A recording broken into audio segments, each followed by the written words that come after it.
Shabbat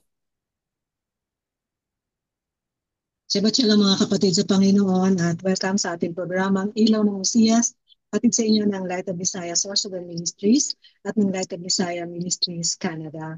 At samahan niyo kami muli sa loob ng isang oras ng pagtatalakay ng Torah portion ngayong araw ng Sabat habang tayo nagpapahinga kapiling ang Lord of the Sabbath, Yeshua Messiah na patuloy na sa atin nag-aanyaya. Ang paanyayang na ito ay para sa lahat. Ang sabi niya, lumapit kayo sa akin, kayong mga napapagal, at bibigyan ko kayo ng kapahingahan, pasanin ninyo ang aking pamatok, at matuto kayo sa akin, sapagkat ako ay maamo at mapagpakumbaba. Yan po ay mababasa sa Mateo 11:28 hanggang 30. At mismo ang Panginoon sa kanyang kapanahunan ay nagpapahinga sa araw ng Sabat upang magbasa ng Torah. Okay, so Lucas 4:16. At siya ay pumunta sa Nazaret kung saan siya ay lumaki at gaya ng kanyang nakagawian sa araw ng Sabat ay pumunta siya sa sinagoga at doon ay nagbasa ng Torah. At ganun din, may mga karamdaman ngayon, samantalahin po natin. Sabay natin ngayong Sabat sapat ang ating Panginoon ay nagpapagaling din pag-araw ng Sabat. Nagaya po ng ginawa niya sa lalaking may kapansanan sa kamay. Sa araw ng Sabat ay pinagaling niya. Ito po ay mababasa sa Lucas 6:1 hanggang 11. At sa kanyang kagalingan doon ay naipahayag ang kapangyarihan ng ating Panginoon. Ako po yung Lincoln Sister Debbie Ferrello with Brother Richard Season sa kabilang linya. Shabbat Shalom, Sister Deb. Shabbat Shalom, mga kapatid, mga kaibigan. Shabbat Shalom, Brother Richard. So, ang ating pong Torah portion ngayon ay mababasa sa Deuteronomy chapter 16, verse 18 hanggang chapter 21, verse 9. Ito po ay may pamagat na Shoftim sa Hebrew at ang ibig sabihin ay judges o mga hukom. Ito rin yung ika-48 pagbasa mula sa Torah na nagsisimula sa "You shall appoint for yourself judges or sophitim." Dito po sa unang verse, halaw ang title ng ating Torah portion. At i-discuss po sa atin dito yung establishment, ating pong mapag-aaralan sa portion na ito, yung establishment ng law courts, ang clerical roles ng mga pari at mga Levites o Levita, mga rules about prophets, may rules din ng prophets, and criteria for choosing a king, the testimony of witnesses, limitations on a king's sovereignty, and instructions concerning warfare. Abangan po natin yan. At bago ang lahat, ay hiningin natin si Brother Richard para sa pangunang panalangin. Tayo po ay manalangin. Ama namin na nasa langit, maraming salamat po sa pagkakataong ito na binigay niyo po sa amin upang muli po kami makapaglingkod sa inyo sa pamamagitan ng radyo at maihahayag inyong salita, ang Parsha Shoftim, ang mga hukom na kung saan ay i-discuss o pag-uusapan ang inyong salita. At ito nawa, Panginoon, ay magbigay ng gabay sa mga kapatiran, ng mga taong nais matutunan ng inyong pamamaraan. Pagpalain niyo po ang programang ito, ang radio station, ang mga staff, at lahat po ng mga tumutulong sa amin upang maihayag ang inyong salita sa pamamagitan ng radyo. Binabalik po namin sa inyo lahat ng papuri at pasasalamat sa pangalan ng aming Panginoong Yeshua. Amen. Amen. Parsha Shoftim, Sister Dewa, no? Mga hukom. Yes. Deuteronomy 16:18 to chapter 21, verse 9. Ano? At dito nga, inano ng Panginoon na mag-appoint ng mga judges. Ano? So dito, Sister Dev, no? Maski ngayon sa justice system natin, ang mga judges ina-appoint.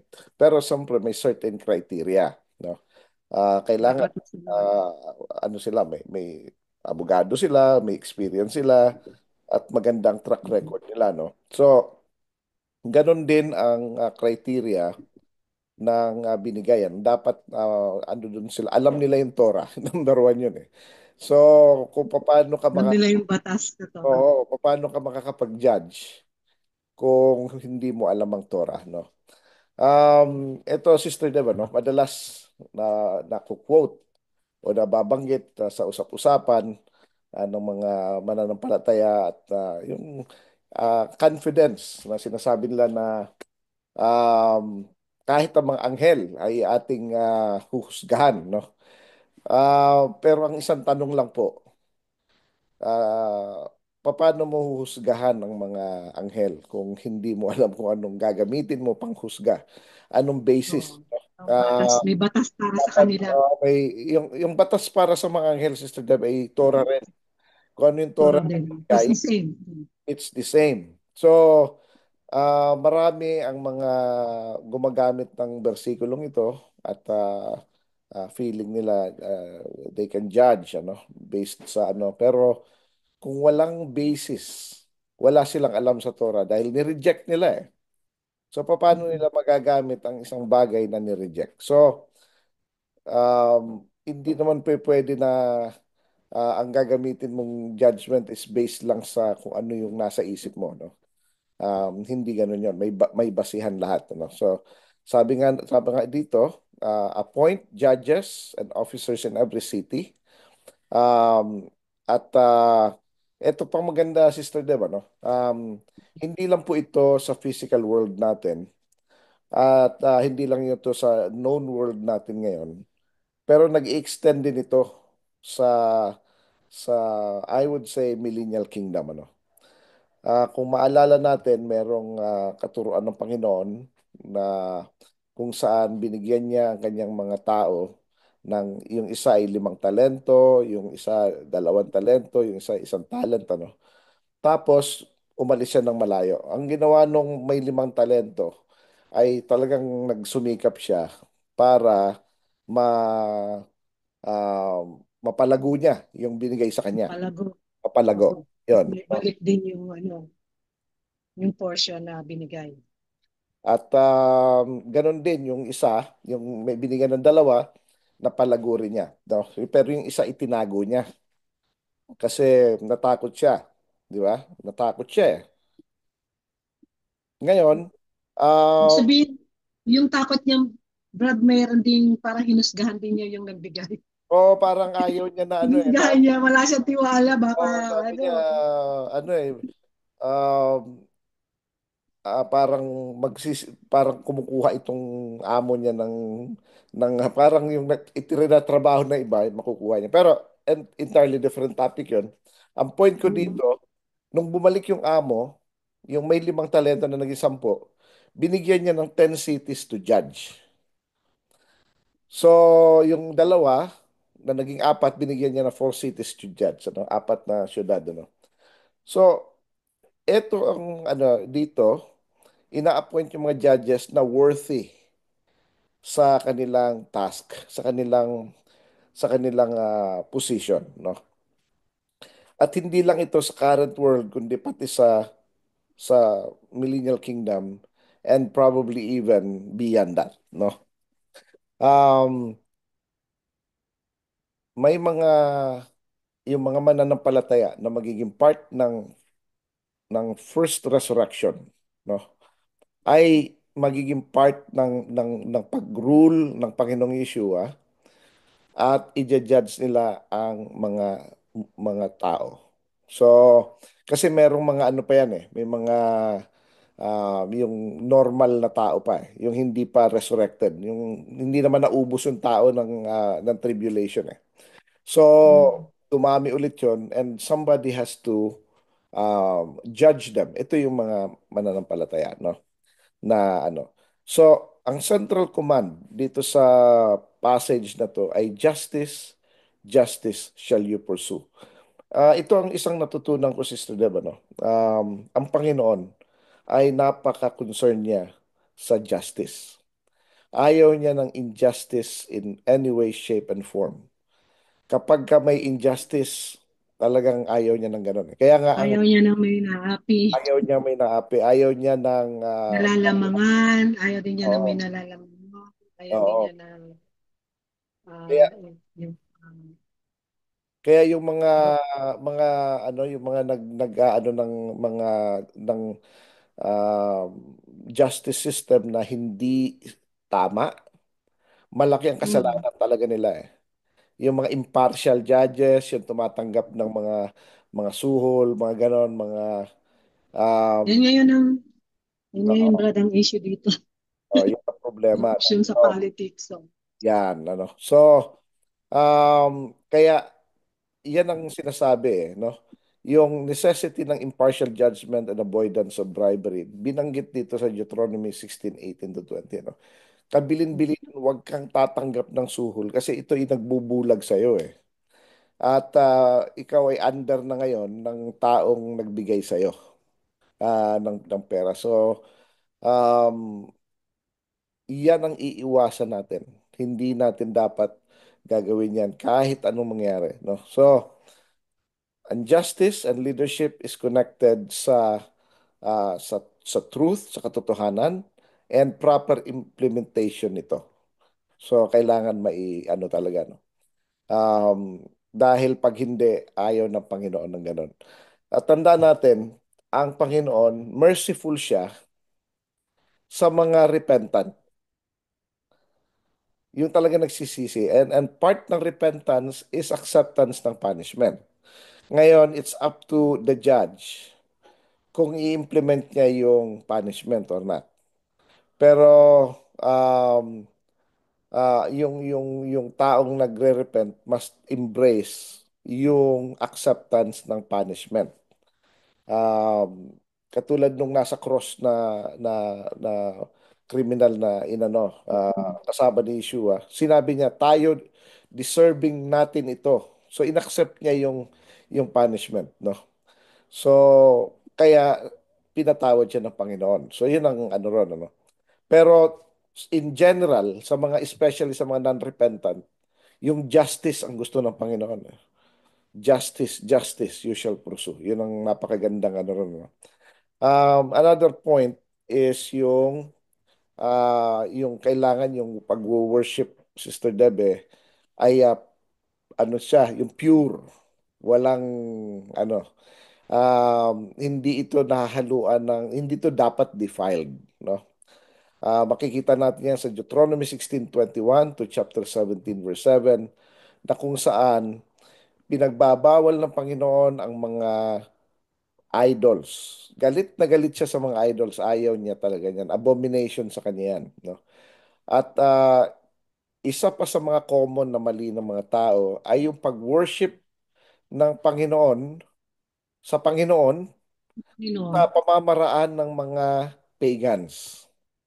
Yeah. Ayaw niya yan. Sabi niya, Hinahalo nila, hinahalo nila yung mga natutunan sa labas, ipang-ihalo nila sa oh, yan, pag-worship. Isa sa common, Sister Deb, alam mo yung magpipray ng in circle. Yan. Mm. Parang maganda dahil circle, Pero yan ang pamamaraan ng pag-worship kay Cirque. So, Mm. they build a center. Kasi ano yan, sun worship yun eh. So, yan yun, ano. Tapos yung mga sumisigaw-sigaw, umaano-ano, tumatahol-tahol. ah Tumatago, tumatalon-talon. yung kung paano i-worship ng mga pagans ang kanilang gods. Huwag daw natin gagayahin. Yun Kapag may pala. kahawig ng pamamaraan, yung Nakawig sa iba. tuwad-tuwad papunta sa east, ganun, huwag daw Mm. gagawin yun. Ayaw niya ng ganyan. Ayaw niya na i-worship siya through the idols. Sa paraan.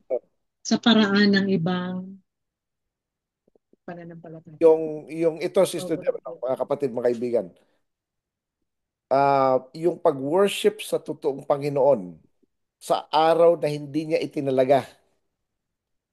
Yan, ayaw niya Iba. yan. No? Um, Kasi kasasabi lang niya ng wag daw natin siya i-worship ng katulad ng mga pagans kung paano nila i-worship ang kanilang gods. How much more yung i-worship natin siya on the day that the pagans are being worshipped. Di ba? Yung So, first Brad, of the week, ako yung lang ma-distinguish yung prayer and worship. Pag mm, worship, yung talagang worship na gusto ng Panginoon. Yung prayer naman, di ba nagpe-pray tayo, may kasamang worship din. Isa sa sariling bahay, Meron tungkol kasing sa... ano yan eh, merong pagkakaiba yan. Um, for one, merong tinatawag na mag-ano ka, magko-congregate ka, yung Holy Convocation na tinatawag. Ibig sabihin, we gonna gather o magtitipon-tipon tayo on the day na sinabi ng Panginoon. Yun ang utos niya. Shabbat, yung mga appointed feasts, yun yung time na yun. No? New moon, even new moon, pwede. No? Ngayon, prayer, may hour of prayers din. No? But we can pray anytime kung gusto natin. Pero may certain, yung hindi yung, okay, mag-aano ako ng pamamaraan ko na sarili ko. Meron siyang ini-expect sa atin. For one, um, katulad ng iba, gusto nila, we can worship every day, sabi niya na gano'n. Wala po nakalagay sa Bible na gano'n. Bakit nasa Book of Acts Kasi mistranslated yung Book of Acts. Especially Mm. yung first Pentecost. Yung ano na yun, na everyday daw. Hindi every... Kaya yung daily na binabanggit doon is during the Feast of Sukkot, Feast of Shavuot, which is Pentecost, no? Um, hindi hindi araw-araw. Otherwise, kasi may ano nga ang meron lang inaalaw siya na ganon sa tempo lang. Saka may oras lang. Everything else they have to do certain job. What if gusto ko mag-pray ng tuloy-tuloy? Pwede rin. If you're in agony or if you're in like ano talaga you're pouring your hearts out or you're under persecution or you're sick, why not, di ba? Or you're repenting, why not? Pero kung yung gusto mo lang, out of the blue, tas hindi ka nagtatrabaho, wala, or igagather mo yung mga tao on a different day dahil Mm. sa ano, yun ang iiwasan natin kasi that's the way the pagans worship their gods. Can we pray individually? Definitely. Bigla tayong we are in trouble, tapos let's pray. Pwede yun. Why not, di ba? Pero yung mag-a-assign tayo, okay, kita tayo ng Martes, mag-ano tayo, mag-congregate tayo ng why? Di ba? Yun ang tanong dun eh. Bakit hindi appointed time ng Panginoon? Bakit any time lang na gusto natin? Di ba? Yun ang ano ron.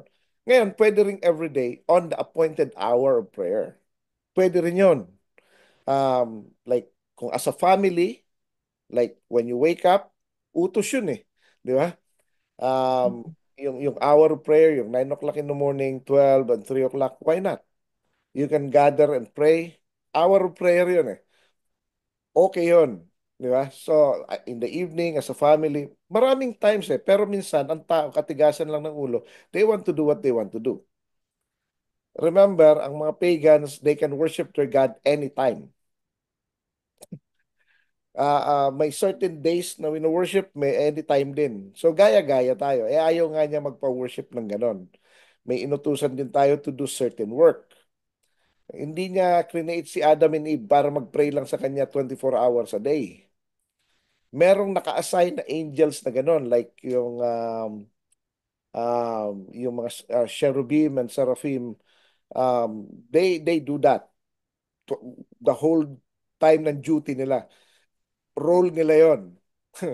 Di ba? May certain roles na dapat ang mga priest on duty for 1 week, nagpe-perform sila, holy sila for the whole week, pero hindi naman sila 24 hours, 7 days a week na nagpe-pray at nagwo-worship. No. They perform certain task in a day. So morning, tapos magla-light silang candle, i-assist nila yung mga nagsa-sacrifice, tapos meron silang morning sacrifice, evening sacrifice. May certain duty sila. Hindi yun yung congregational worship. They perform their task. So, um, yung ignorance kasi na ay gusto ko to eh. Bakit ba? Mag-meet tayo ng ganito, ganito. Yun ang ano ron. Kasi hindi appointed time ng Panginoon. Tapos ang malupit pa diyan, Sister Deb, mga kapatid, mga kaibigan, is when it is appointed time, Yun pa ang wala sila. Yun pa talagang wala. Mm. No? Nag-worship sila any day except Shabbat. Or except yung mga high holidays, yung mga ganun. Ito, parating na naman mga kapatid, mga kaibigan ng ang Sukkot. I mean, Feast of Trumpets. Ang Yom Teruah, Rosh Hashanah, September 22. Dapat walang pasok yan. No work yan. Di ba? Parang So, Sabado. 22, 23. So, technically, um, 23. Kasi yun yung ano eh. Uh, so anyways, after that, may Yom Kippur. Di ba? Ito yung mga times na sinabi niya, that's after that, Sukkot, after 5 days. And then 8 days after that, another day na naman. So may mga certain days tayo na ibinigay ng Panginoon, "O, sige, mag-worship kayo sa akin on these days." Pero yung mga iba, matitigas ang ulo kung kailan nila gusto, yun ang gusto nilang gawin. And they think they have the Spirit of God. Ang tanong, is that the Spirit of God na contrary sa Torah? Yun ang tanong doon, ano? Um, Ngayon, kung talagang mapilit sila na mag-worship on any day, they have to make sure na they don't miss the appointed time. Kasi you cannot replace yung, for example, nag-worship ka ng 6 days a week, from first day to Friday, from Sunday to Friday, except Shabbat. Invalid yung worship na yun, Sister Deb, mga kapatid, mga kaibigan. Mm. Wala rin yun. It's useless. Di ba? Um, so, wala rin. Nag-worship ka all throughout the day, all throughout the year. Pero hindi on the appointed times na binigay ng Panginoon. Wala rin yun eh. So, kaya nga sinasabi ng Panginoon, obedience is better than sacrifice. No? Um, hindi niya hinihingi yung sobra-sobra. Hinihingi lang niya kung anong tama.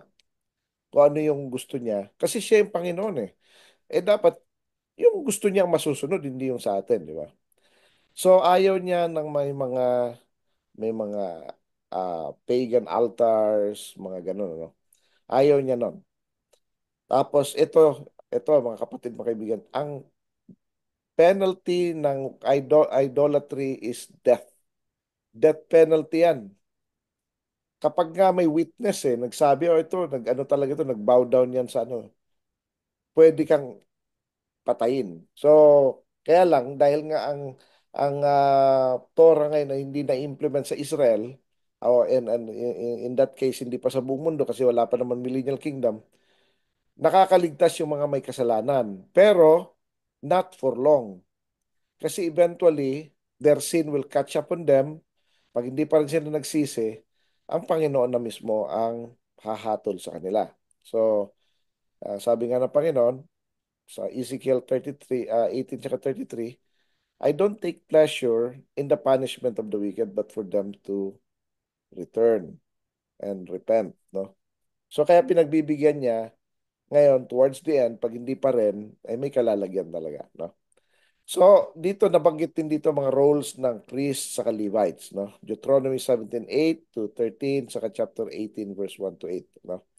So ang mga priests, sila yung guardian ng Torah, ng ano. Kaya sila ng Torah judgment. At in as much as Levitical priest, pero ang mga believers ng Panginoon will also be called kingdom of priest. So nabanggit yan sa Book of Revelation din, ano, at sa ibang passages. So we will be kings and priests ng Panginoon. So kaya dapat ngayon pa lang alam na natin ang Torah. Ngayon pa lang, pinapractice na natin to para pagdating ng araw,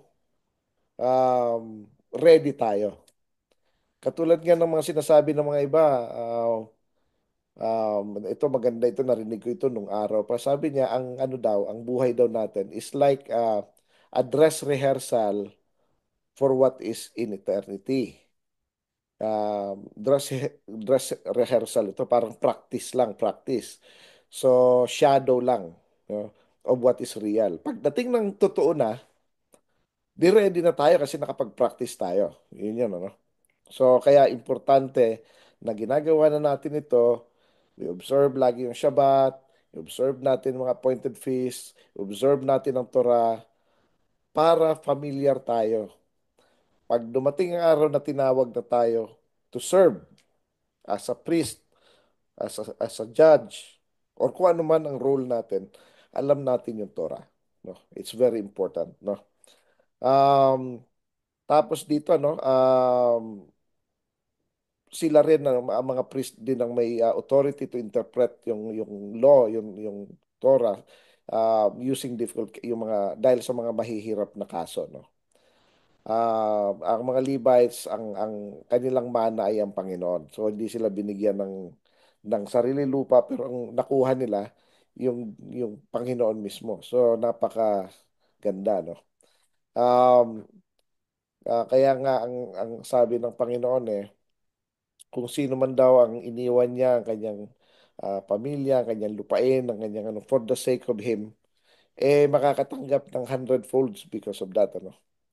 So, ang ano nito, hindi natin pinapahalagahan kung ano yung meron tayo rito, kundi kung ano yung makukuha natin in the future, no.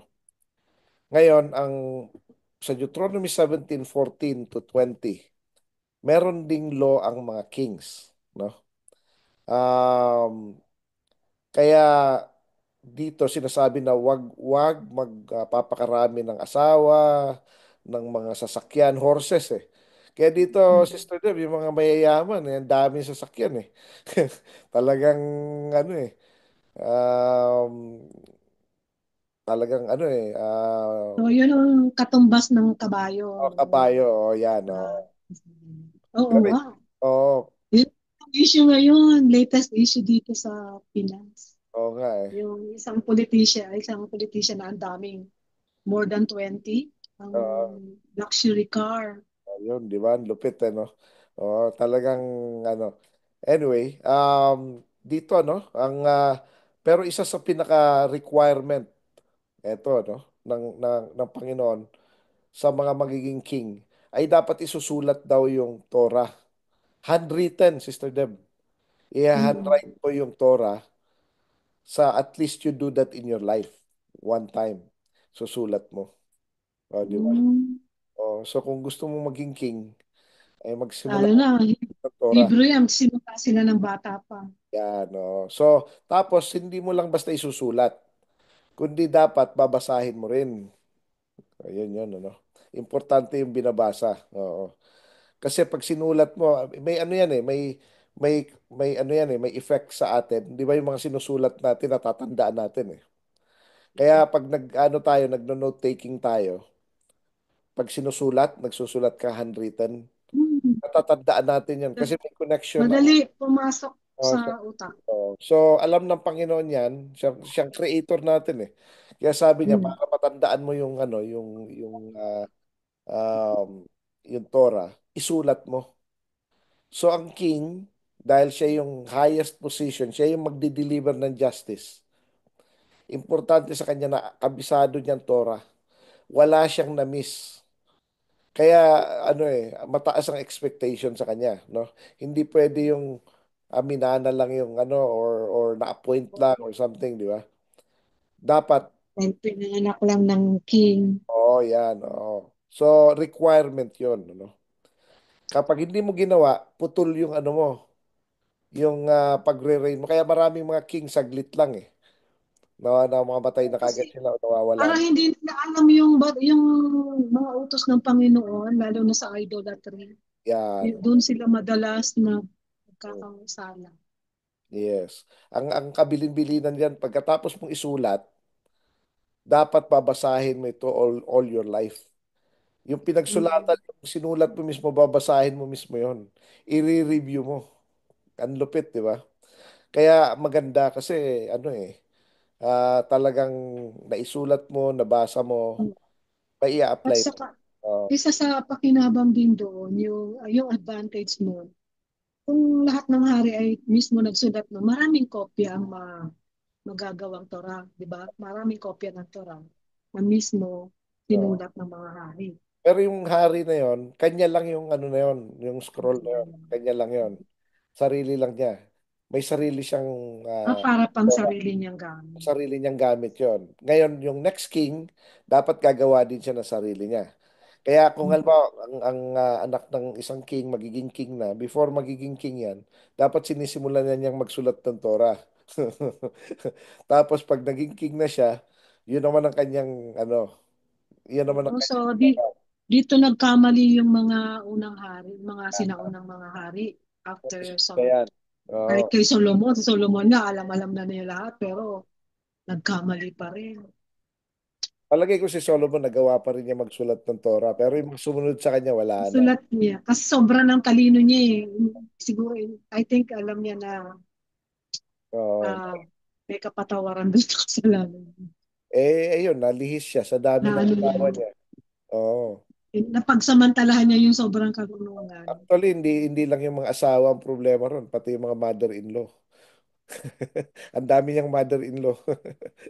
So, kaya nahirapan, ano? Marami siyang in-law. Yan, Marami siyang in-law. maraming in-law. Oo. So, dito, ano, yung sinasabi rito, sa Deuteronomy 18:9-22, nag-prophesy si Moses, no? Nasabi niya, magre-raise ang Panginoon ng prophet like Moses.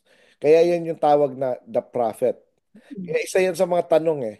Kasi nung si John the Baptist tinanong siya, "Are you the Messiah?"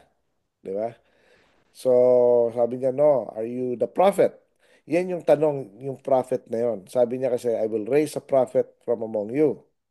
Tapos, tinanong niya, "Are you Elijah?" No. So, who are you? Di ba? Anong authority? Kasi inaabangan nga nila yon, no? So, sinabi ni Moses na may prophet na i-raise ang Panginoon like him.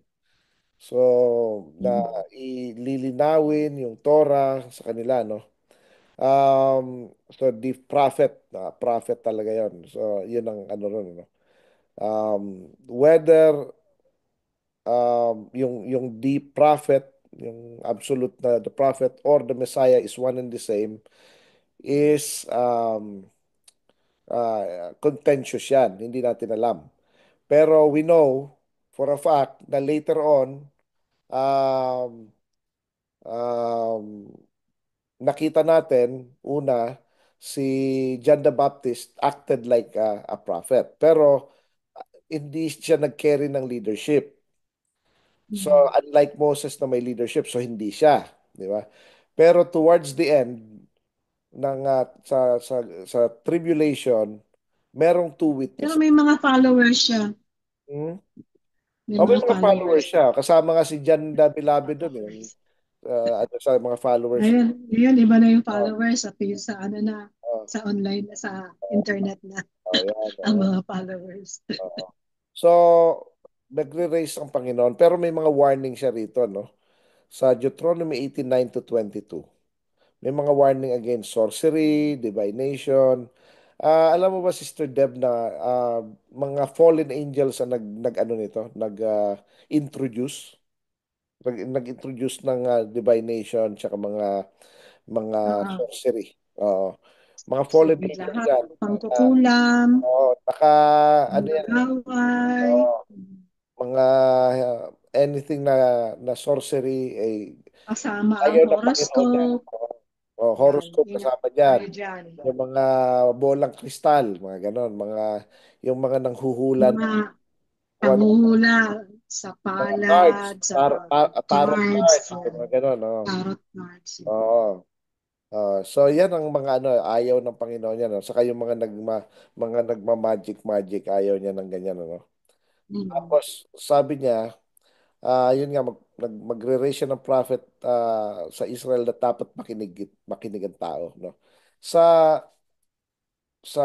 Great Tribulation, yung 3.5 years, merong dalawang witnesses na Mm. i-raise ang Panginoon na they will prophesy. Ang ibig sabihin nito, magtuturo sila ng Torah. Magtuturo sila, no?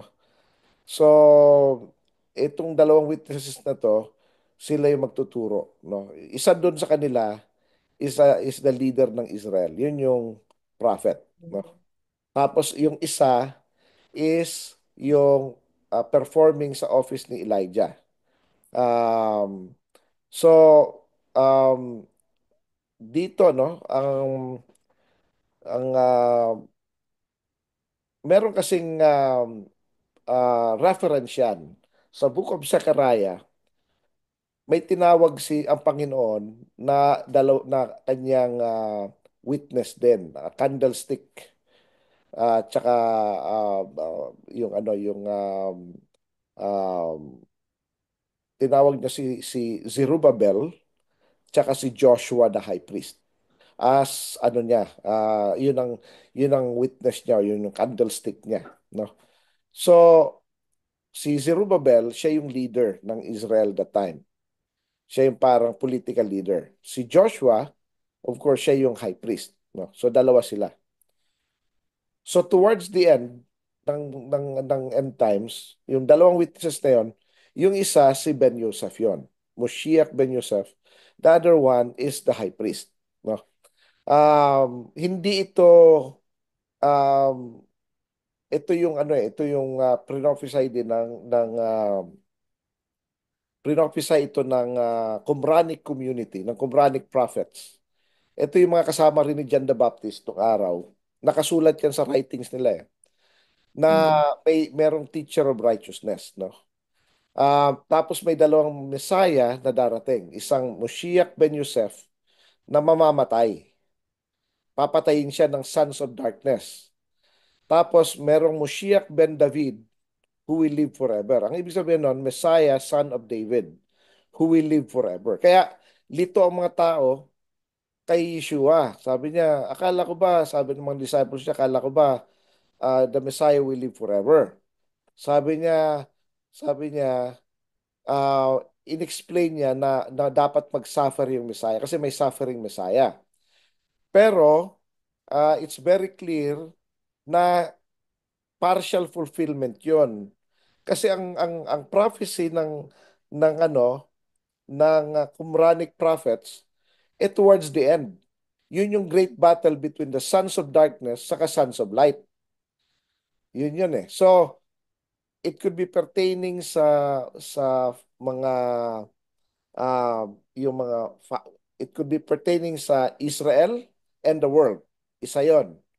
It could also be pertaining to sons of the light, which is yung mga angels of God and the fallen angels. So ibig sabihin ito ng great battle, no? So mapapatay itong si Moshiach ben Yosef, o Messiah son of Joseph doon. So isa siya sa mga witnesses doon. Kaya yung dalawang witnesses na yun, mamamatay yun eh. Pero darating yung Messiah ben David, Moshiach ben David, na he will live forever. Yun yung si Yeshua. So yun yung ano. Kaya um, Parang tama pa rin yung mga Jews na yung kahit hindi sila naniwala kay Jesus, kay Yeshua na nabuhay dito sa lupa. Ah, may tama din sila kasi hanggang ngayon hinihintay pa rin nila. Yung ito pala yung hinihintay na nila kaya eventually na maliligtas Messiah. talaga sila. For one, Yes. for one, Kasi yun ang inaabangan nila. they keep the Ang commandments. physical, isang Oh, yeah. So eventually darating talaga. So yan yun, ano. kaya may nabasa nga ako bro, sabi sa Torah. Sa Torah ba yun o sa New Testament? All Israel will be saved. Book of Romans, Book of Romans. Yeah, Pablo Uh, mismo nagsabi. Yun ang sabi niya. I'm gonna tell you All Israel will that be all saved. Israel will be saved, sabi ni Paul. Ano. Pero hindi naman ano yun eh, hindi naman galing kay Paul yun. Ando doon na yun sa ano eh, sa sa Zechariah na kung saan Yes, sabi niya doon na prophet. two-thirds of the land will be burned, will be destroyed. Mm. Kasama tao ron, two-thirds. Yung one-third will be subjected to fire, to intense attack, intense persecution until they say, Baruch haba b'shem Adonai, blessed is he who comes in the Yeah, name of the madam. Lord. So, kaya they will look on the one whom they have pierced. Pag dumating na sa point na ano na sila. Kaya yung two-thirds na yon, marami ron, hindi talaga totoo eh. So, Hmm. na Sila i-cleanse, Israel. i-cleanse, Sa eh, maraming Israel na hindi Israel. so yung i-cleanse talaga, yung matitira yung totoo Naalala talaga. ko, binabasa Oo. din ako yung they are Jews who are not really Oo. Jews. Yeah, sabi nga ng Panginoon sa ano sa Mga peke, mga Revelation fake. chapter Revelation chapter 3, yung sa Ecclesia of Philadelphia. Sabi niya, ihayaan daw, tatawagin daw niya yung mga Jews who claim but lie. Mga fake. And I'm gonna let them bow down before you to know that I love you, sabi niya. Hmm. So, these are the people na ano, pero ito marami kasing mga converts din. So sila yung nanggugulo yung mga ganun ano. Pero yung mga totoong Jew, they will be saved towards the end. Kasi they will stick to ano talaga, Sa to Torah, faith, basta the Torah. Tapos okay. tatawag na sila sa Panginoon. Talagang Baruch, tatawag na sila. Baruch Hmm. Kaba Bishem Adonai. Blessed is he who comes in the name of the Lord. Kasi sabi ng Panginoong Yeshua, you will never see me, hindi nyo ulit ako Mm. makikita until you say, Baruch haba B'Shem Adonai, sabi niya, or blessed is he who comes in the name of So, the Lord. So, in the name of the Lord, which is Yeshua. Yeshua. So yun yun, no? Kaya Meron na dumating nga ng akong point, bird na nakikita dito sa ano, yung may grupo na Messianic din, pero nakasentro sila sa Father, hindi kay Yeshua. ayun nga, yun ang mga ano ron eh. Kaya misleading yun. Hindi ano yun. Hindi messianic yun. Dapat ang pangalan nila, Hindi Messianic. ah, ah, Yun ah, na lang, yun na lang. father or something, or ano. Father. Oh, so hindi yun. Anyways, but then again, we focus on ourselves, on our Ang own. maganda dito, Brad, kaya sa patuloy nating pag-aaral ng Torah, nadidistinguish natin yung tamang pananampalataya at hindi, at kung tama yung ginagawa ng isang grupo ay hindi. Which Ano, hindi naman natin kailangang hulaan, but then at least mm, nakakaiwas tayo na hindi ma-involve sa ganong correct. practices. Yan. This is Ngayon, a good reminder. yes. So dito rin sa Deuteronomy 19 verse 1 to 21 ay inatasan ng Panginoon na magkaroon ng city of refuge, no? Tatlo sa ah, across the Jordan sa magkabila. So nahahati. Kasi may mga naiwan sa both sides ng Jordan technically. So, ang purpose ng City of Refuge kapag nakapatay ka accidentally, tatakbo ka dun sa City of Refuge. Ngayon, Mm. until mahiri yung kaso mo, huwag kang lalabas doon, no? Tapos yung ano yung you will stay there until the death ng high priest, no?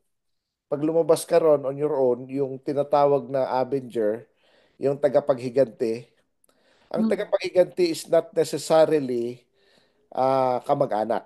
Not necessarily. Meron ang ano diyan, parang ano yan, parang assassin yan, Sister Deb. Tagaganti. Tagaganti, assassin yan. Tagaganti para dun sa namatay. So gagawin ng mga relatives, magbabayad sila ng assassin. Pero hindi ka pwedeng tirahin sa loob ng City of Refuge. Ano ka ron? Ligtas ka. Pero Brad, tingin ko against pa rin siya sa Torah kasi may utos baga na do not kill. Meron kasing ano meron kasing rule. Allowed ba yun? Inallowed ba yun? Allowed siya. Um, yes, inalaw yon. Yun yung tinatawag na the Avenger. Yung Avenger kasi, hindi naman siya, ano yun wala siyang personal Involved. na galit. Wala siyang walang Trabaho lang yung involvement. kanya. Kapag nakita niya yung nakapatay, So, papatayin din niya. dito dito Uh, na uso yung dito nag-umpisa yung mga assassin, mga ang mga assassin. killer for hire, Pero, ano killer yun, for hire. hindi siya yung tipong, yung basta galit siya or something or whatever. Kasi may ginawa ka, napatay mo Pero meron ka namang safe base. Ando doon ka sa City of Refuge, hindi ka pwedeng galawin doon. Kaya lang pag lumabas siya, Pag lumabas siya ron, patayin siya. Pwede pag na siyang napatay patayin siya, pag napatay ng siya, assassin. eh, yun ang problema. Walang Sabi ng mananagot. Panginoon, sabi, hindi, Walang wala kang mananagot sinagot, sa wala. kamatayan. Oh, kaya nga sabi ng Panginoon, kapag Kasi lumabas siya, lumabag din siya. he will be, his blood will be in his own head. Walang So, kasalanan doon alam niya. ang Avenger. Alam niyang may papatay sa kanya. Oo, alam niya eh. Walang personalan yun, trabaho lang yun. Hmm. So, hanggat ando doon siya sa City of Refuge, hindi siya pwedeng galawin. Nire-respect din niya ng Avenger. Hindi siya gagalawin doon. Pero the moment na lumabas siya, may problema siya. Ngayon, ganito yan, mga kapatid, mga kaibigan. Tayo, sa Panginoon, ano, ay parang ganon. Hinusgahan tayo na papatayin because of our sin. For the wages of sin is death. No? Yeah. Ngayon, All have, for the most part, hindi natin alam yun eh. So innocent, technically, we committed a crime, hindi premeditated. Okay? So therefore, pwede tayong pumunta sa City of Refuge. Ang City of Refuge natin, ang Panginoong Yeshua or ang Torah, actually. Ang high priest natin, si Yeshua. So hindi tayo pwedeng lumabas sa City of Refuge hanggat hindi namamatay ang high priest. Hindi na namamatay si Yeshua. So ang ibig sabihin dito, habang buhay na tayo, na hindi lalabas sa City of Refuge sa Torah. at least safe siya. Oh. The moment na lumabas tayo sa Torah, then our blood is in our own head. Lumabas tayo sa City of Refuge. Ang Avenger, ang mga devil, ang mga, yung si Mm. death, yung death. Inallow, diba, allowed ng Panginoon. Oh, so yun yung spiritual Yun significance. pala, So, yun pala so ang significance. the moment na nalaman mo na, naliwanagan ka na, wala nang atrasan yan. The moment na bumaliktad ka pa, Kung ka nang lumabas. lalabas ka ngayon. Kasi mas mabuti Yes. pa nun, hindi mo alam eh. May pag-asa ka pa kapag hindi mo alam. Kaya nga sasabihin mo, Panginoon, hindi ko po alam. Kaya nga sabi ng Panginoon Father, forgive them, for they do not know what they're doing. Sabi niya nung nasa cross siya. So, yung mga wala talagang alam, hindi nila alam, may chance pa sila. Kaya mga Jew, ang laki ng chance sila kasi hindi talaga nila alam. Pati yung mga ibang may chance sila, hindi nila alam talaga.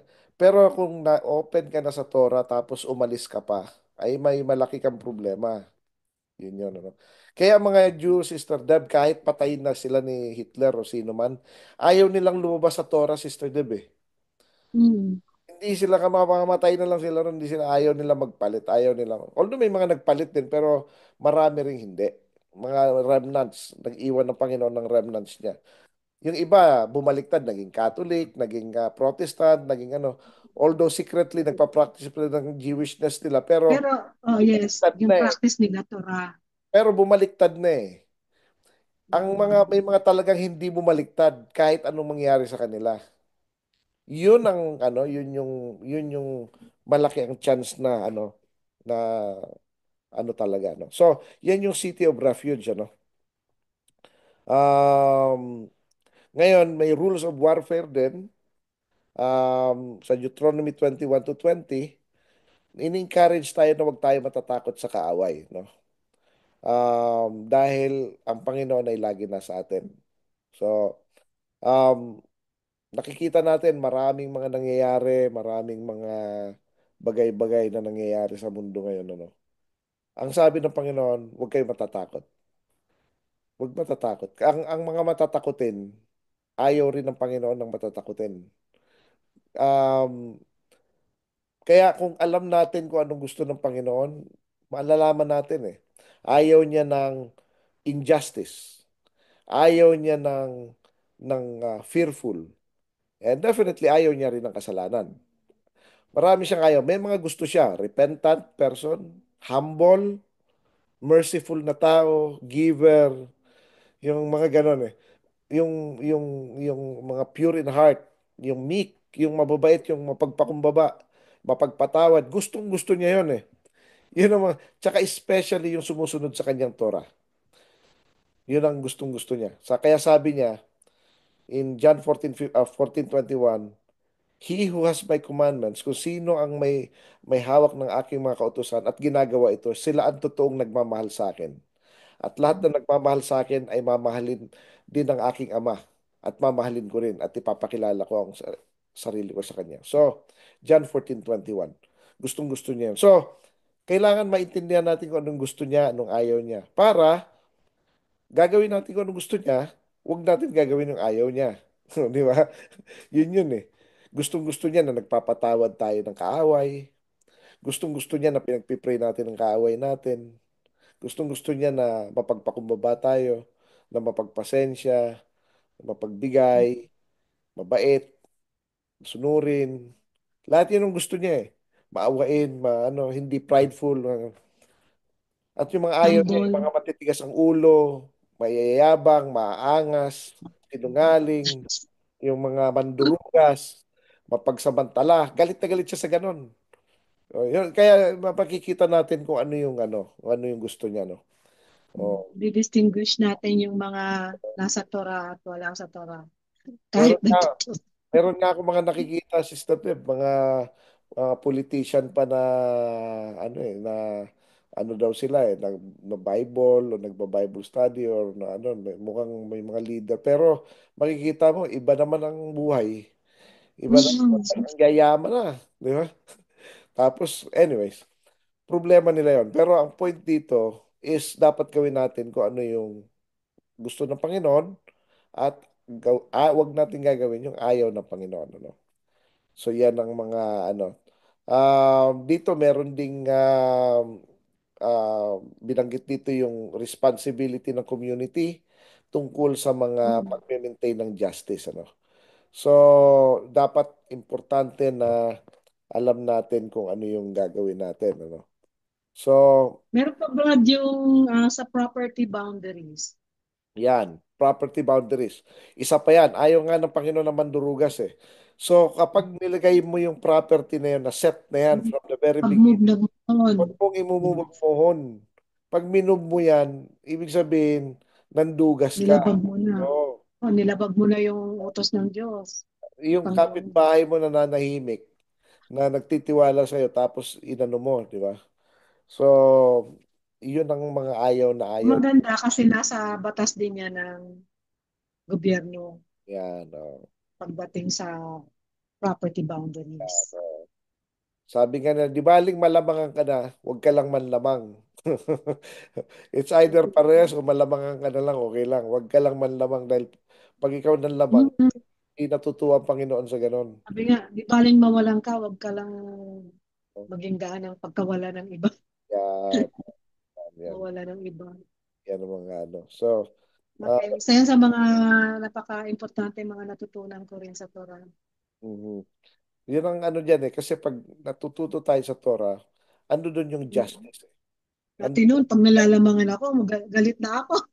uh, Reklamo na ako. Ngayon, sige na nga, okay lang. Kayaan mo na. Oo. Maraming ganyan sa tabi. Mga Oo, kasi walang tao, katapusan eh.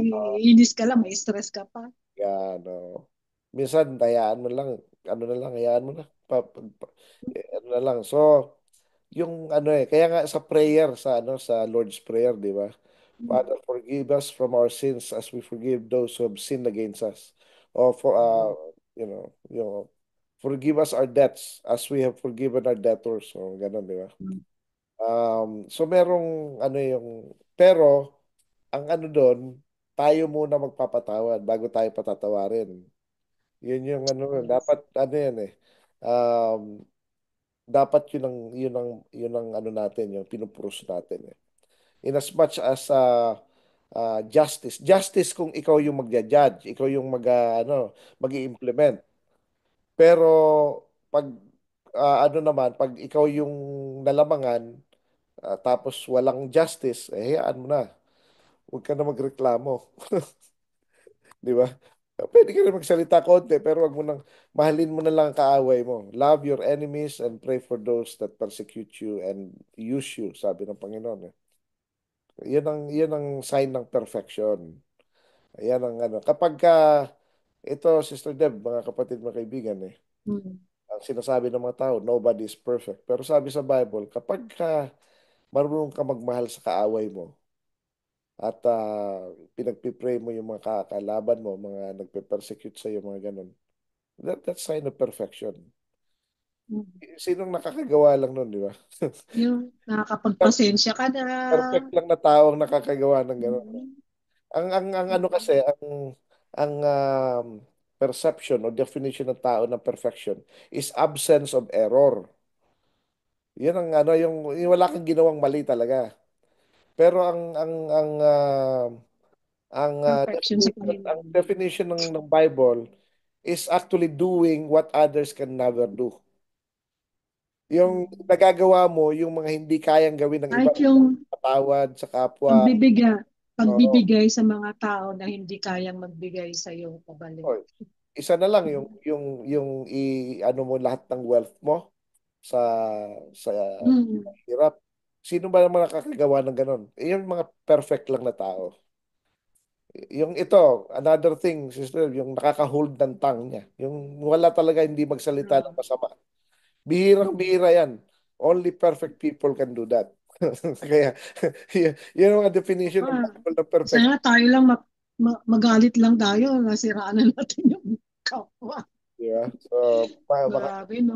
so, So, marami pang aayusin sa atin ng ano, so, Panginoon. kaya nga, buhay pa tayo, inaayos pa tayo ng Panginoon. Yeah, it's a chance, it's opportunity na every day, every morning nagigising tayo, binibigyan tayo ng opportunity to change, to pursue righteousness, to repent, Yan. and to do good.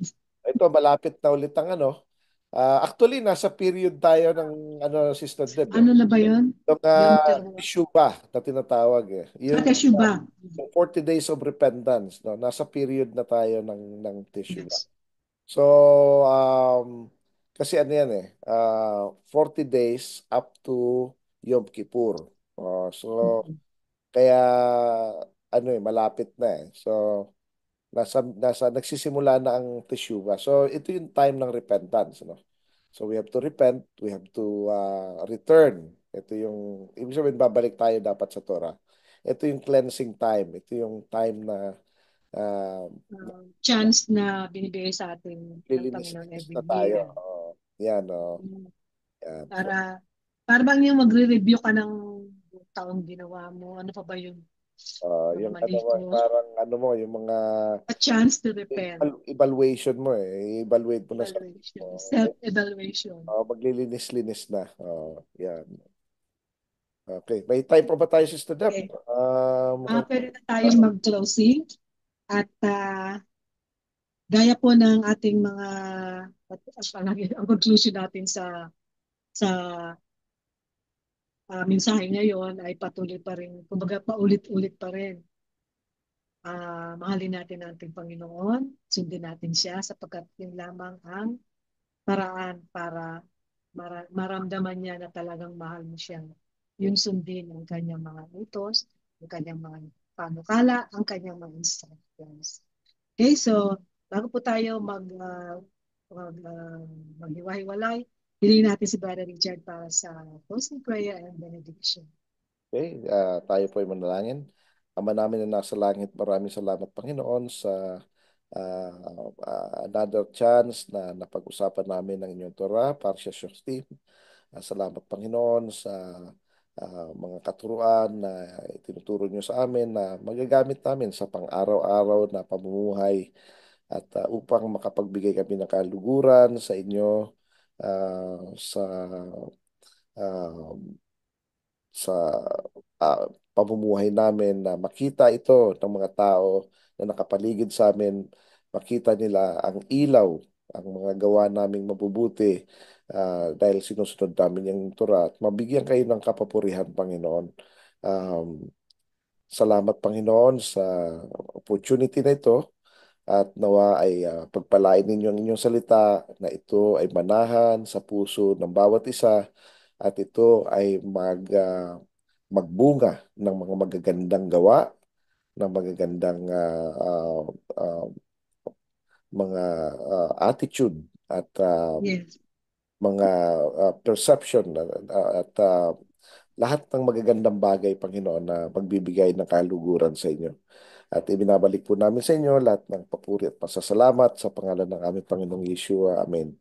At inutusan nga ng Panginoon si Moses na utusan si Aaron at kanyang mga anak na ah, pagpalain ang mga anak ni Israel sa ganitong pamamaraan.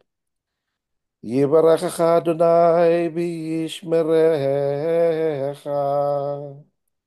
Ya'er Adonai panavelecha v'ikunecha. Yisa Adonai panavelecha v'yasem lecha. Shalom. The Lord bless you and keep you. The Lord make his face shine upon you. The Lord be gracious to you and give you shalom. Ako po yung lingkod, Sister Debbie Perwelo, with Brother Richard sa kabilang linya, na patuloy na nag-iiwan sa inyo ng pagpapala mula sa ating Panginoon. Nag-iiwan ng ganun din patuloy namin pananalangin sa lahat ng ating mga listeners na lumago sa pananampalataya at pagsunod sa ating Panginoon.